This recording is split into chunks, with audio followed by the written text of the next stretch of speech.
Ferme Vyizigiro ni ikigo cegukira Jean Paul Ndayishimiye gikora uburimyi n'ubworozi bwa kijambere, aho nabo bakaba boroye ibitungwa bitandukanye bigizwe n'inka zirenga 30, inkoko 2050, ingurube, ikanga, imbata n'ibindi. Hambavu y'ubwo bworozi bw'ibitungwa barakora kandi n'uburimyi bw'ibiterwa bitandukanye bwa kijambere ku buringanire bungana na hegitari 7. Ico kigo kikaba giherereye ku mutumba wo mu Gitega muri zone Bitare komine Bugendana y'intara ya Gitega, kikaba kibandanya kwerekana ko uburimyi n'ubworozi vyifashe neza bishobora kuba umushinge ukomeye w'iterambere ryo kugwiza umwimbu n'ubutunzi mu gihugu. Kuko twabishikirijwe n'abakurikirana ico kibanza ngo bashobora kwegeranya amagi arenga 1,200 ku munsi, ndetse n'umwimbu w'amata baronka urashemeye, naho ubu inka zisa n'iziko zirateka. Mu burimyi naho nyene ngo bari mu mugwi w'abagwiza mbuto, aho bagwiza ibiharage, ndetse muri ico kigo twasanze ibiharage vyo mu bwoko bwa jaune. Uretse ivyo biharage bakaba barima n'ibindi biterwa bigizwe n'ibitoke n'ibiti vy'ivyamwa. Abajeje iyo ferme bavuga ko uburyo bwo gufatanya uburimyi n'ubworozi bibafasha kurushiriza kongereza umwimbu no gukoresha neza amatongo bafise arenga izo hegitari 7. Ikirushirije nuko n'ibifungurwa bimwe bimwe ivyo bitungwa bifungura basanzwe bavihingurira kuko bafise amamashini. Naho biruko ngo barafise ibibazo bibahanze, ikibazo gihambaye kuruta ibindi ngo ni ikena ry'amazi rikenewe cane cane mu kuvomera ibiterwa no kwitaho ibitungwa. Muri igihe c'ici rero ibikorwa vy'uburimyi n'ubworozi ngo bishobora gusubira inyuma kubera amazi adakwiye. Basaba rero abajeje intwaro ko bafasha kugira ngo bashobore kuronka amazi akwiye. Ikindi kibazo nuko ifumbire y'ikizungu batayironka ku rugero rukwiye, ivyo navyo ngo bituma umwimbu ugabanuka kandi bikadindiza intumbero yo kwagura ibikorwa vy'iterambere. Kubera izo ntambamyi, abarongoye iyo ferme Vyizigiro basaba inzego zibijejwe kubafasha kuronka uburyo bworoshe bwo kuronka amazi n'ifumbire y'ikizungu. Nitwa Ntawunkuriye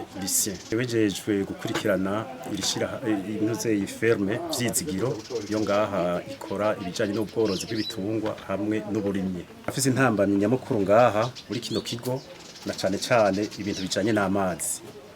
Amazi yakamye, urabona ibitungwa vyose biri ngaha binywa amazi. Rero yakamye kugira tuvoma amazi tuyavana mu mwonga kugira tuhereze ibitungwa vyose bishobore kuronka amazi binyoye biratugora cyane.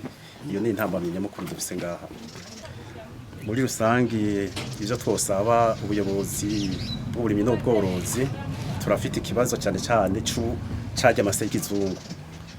Arya kugira turonke tuza gutonda haryanya ku mirimo ingana nk'uko dufise ni ingorane. Twasaba yuko bo twandika kugira ngo badutume ko tubabwire igitigiri c'imifuko dukeneye hanyuma tuyitore. Bavuga kandi ko ivyo vyotuma bongereza umwimbu n'abenegihugu bagaheza bakaronkera akazi, gutyo bakaba bariko baraterera gushitsa imbonakazoza y'igihugu c'u Burundi. Ferme Vyizigiro ivuga ko ifise intumbero yo kuba icitegererezo mu bworozi n'uburimyi bwa kijambere muri ako karere, mu gihe boronka ivyangombwa bikenewe.